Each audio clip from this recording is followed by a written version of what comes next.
Community family and reaction है। अब question गरौँ कि यो चाहिँ सर्टकटमा सोधिदिएको मैले।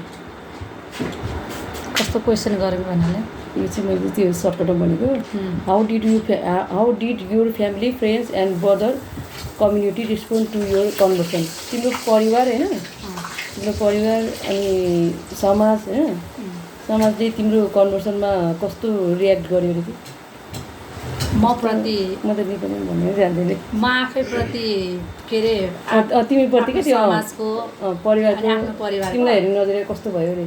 कस्तो भयो नि त्यसपछि कस्तो के भयो यो आफ्टर कन्भर्सन कि हामी क्रिस्टियनिटीमा आइसकेपछि बाबा आमाले तिमीलाई अब कस्तो कस्तो फरक पायो समाजले, त्यो त अब तिमीले भन्ने।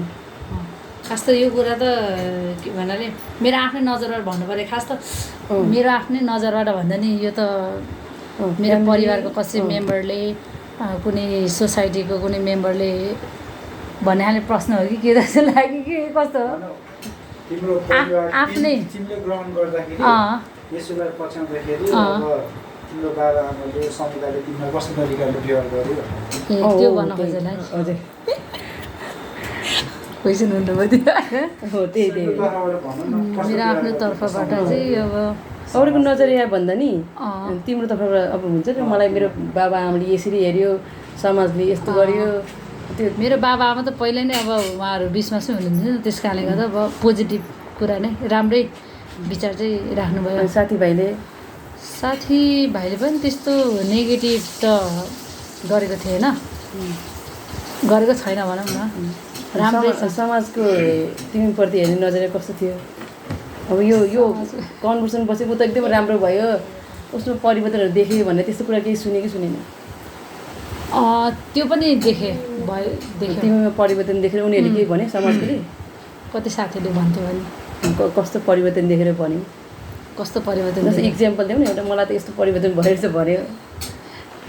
इक्जाम्पल त्यही अब साथी बनाउने क्रममा पनि सबैसँग गरिने राम्रो व्यवहारको कुरामा पनि अब जस्तै तिमीहरूसँगै सानोबाट भेट्दै गर्ने क्रममा मैले साथीहरूबाट राम्रै सकारात्मक कुराहरू पाउँछु कि तिमी चाहिँ सबैसँग मिल्छौ, सबैसँग बोल्छौ भन्ने कुरा, यो पनि एउटा राम्रो पोजिटिभ कुरा त हो नि। अब त्यो बोल्ने तरिकामा बोल्ने तरिकामा फरक।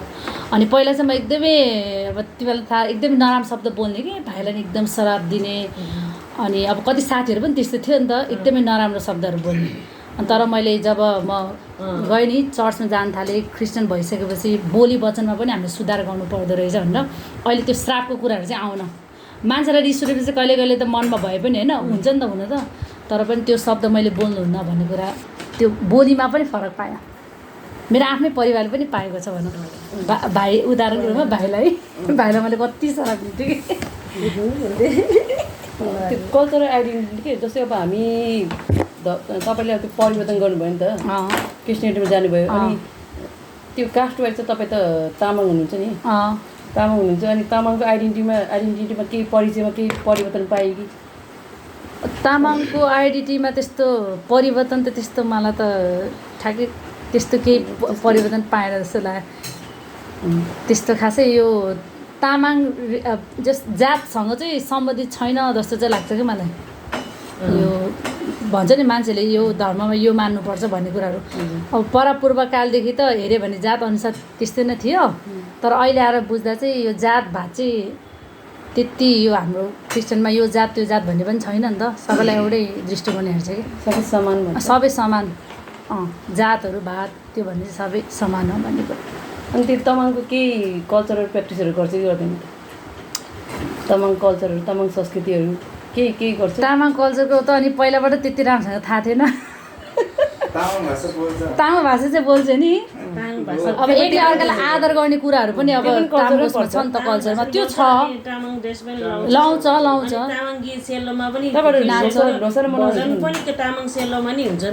तामाङ सेलो। अब लोसारे भनेर लोसारेको दिनमा त त्यस्तो मनाउँदैन, तर पनि एकअर्कामा भेटघाट गर्ने रमाइलो गर्ने त्यो त हुन्छ नि आफ्नो परिवार। आफ्नै फ्यामिलीमा कसरी मनाइन्छ त नि लोसार? अब फ्यामिलीमा लोसारे भनेर नाम त त्यो गर्दैन के अरे। हामीले चाहिँ के दृष्टिकोण राख्छ भन्दाखेरि अब प्रायः अब 1 दिन 2 दिनलाई फोकस गरेर गर्छ नि त मान्छेले, तर सबै दिन परमेश्वरले राम्रै दिन बनाउनु भएको, त्यो दिनलाई मात्रै फोकस नगरिकन कुनै पनि दिनमा भेटघाट हुने, एकाअर्काको अवस्था बुझ्ने, अनि त्यो दिनको लागि परिवारको सम्बन्धको लागि परमेश्वरलाई धन्यवाद दिने, त्यो गर्छ। कार्यक्रम हुन्छ तर लोसारको नभए पनि त्यस्तो गर्दैन। चर्चहरूमा जान्छ नि त सबैको भाषाले खान्छ। अनि यो धार्मिक प्र्याक्टिस के कस्तो फरक छ, जस्तै पहिलाको र अहिले कन्भर्सेसनपछि अनि चर्चमा गर्ने क्रियाकलापहरू के कस्तो कस्तो फरक छ कि? त्यो चाहिँ के कुरामा? धार्मिकमा पहिलाको त पूजाआजा गरिन्छ नि त, यहाँ चर्चमा चाहिँ कस्तो हुन्छ फरक? त्यही हो, परमेश्वरलाई अब कसरी गर्नुहुन्छ? हामीले त आफ्नो मनदेखि गर्ने हो, हाम्रो ध्यान उहाँतिर केन्द्रित गरेर त्यस्तो कुनै पनि कुरालाई राखेर मूर्ति पूजाको रूपमा चाहिँ गर्दैन। त्यस हामीलाई यो जीवन दिनुभएकोमा अनि यो दिन दिनुभएकोमा भन्दै आँखा बन्द गरेर गीतबाट उचाल्ने, प्रशंसा गर्ने, उहाँको बढाइ चढाइ गर्ने, अनि उहाँलाई धन्यवाद दिनुको साथसाथै अब आफ्नो जीवनमा कति कुराको खाँचोहरू छ भने आफ्नो मनको कुरा उहाँलाई व्यक्त गर्ने, अनि उहाँको कुरा चाहिँ अब कतिपल्ट त्यही उहाँसँग ध्यान मग्न हुँदै गर्ने क्रममा पनि कति उत्तरहरू पाउँछ भने अर्को चाहिँ बाइबल छ नि त हाम्रो, वचनहरू अध्ययन गरेर पढेर त्योबाट पनि हामीले उहाँको कुराहरूलाई चाहिँ बुझ्ने गर्छौँ। सोसल डाइनामिक एन्ड रिलेसनमा के कस्तो चेन्जहरू पाउनुभयो होइन?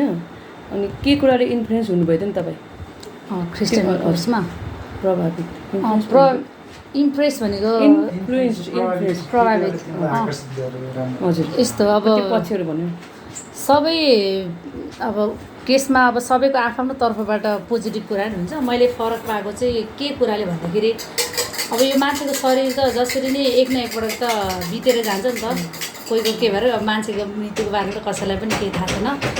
तर हाम्रो बाइबल अनुसार मैले विश्वास गरेको ख्रिस्ट येशूको जीवनलाई चाहिँ बाइबलबाट बुझ्ने मौका पाउँदै गर्ने बेलामा उहाँ चाहिँ मरेकोबाट तेस्रो दिनमा जीवित हुनुभयो नि त।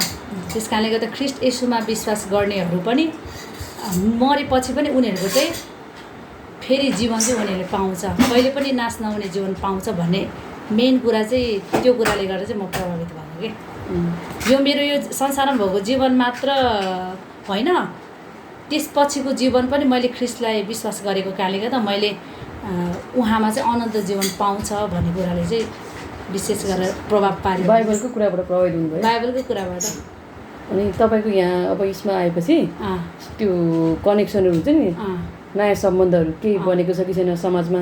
नयाँ सम्बन्धहरू यही रिलिजनसँग उसकै सम्बन्ध, बाहिर सम्बन्धहरू हुन्छ नि, बाहिरको मान्छेहरू कि कस्तो हाम्रै क्रिस्चियन कम्युनिटीमा सम्बन्ध कस्तो छ? सम्बन्ध राम्रै छ। अब एकअर्कालाई कसरी नयाँ नयाँ साथीहरू बनाउनु भयो कि? बोल्नु भनेर यिनीहरू छ नयाँ नयाँ साथीहरू कसरी बनायो भनेको नयाँ नयाँ यो कम्युनिटीमा नयाँ नयाँ केही कुरा जोडिनु भयो कि यसमा आएपछि? साथीहरू नयाँ साथी भेट्नु भयो होला? नयाँ साथीहरू पनि भेट्यो, साथी यतै भेट्यो। नयाँ साथीहरू अब हामी चाहिँ एउटै ठाउँमा मात्रै जान्छ नि चर्चमा,